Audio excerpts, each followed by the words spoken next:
maitawid tong gabing to. From allergy attacks dahil sa sobrang stress. Tapos hindi ko alam kung may uupo ba sa harapan ko ngayon.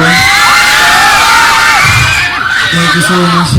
And then, maraming salamat kasi yung album, as much as I want to say something about it, basta maganda yung kinalalabasan niya. And I really hope that I have more time and I have more time to practice para kapag dumating yung tamang panahon na pwede na ako mag-perform sa inyo in front of every one of you, makakagawa na ako napakagandang concert. So, this is just a start.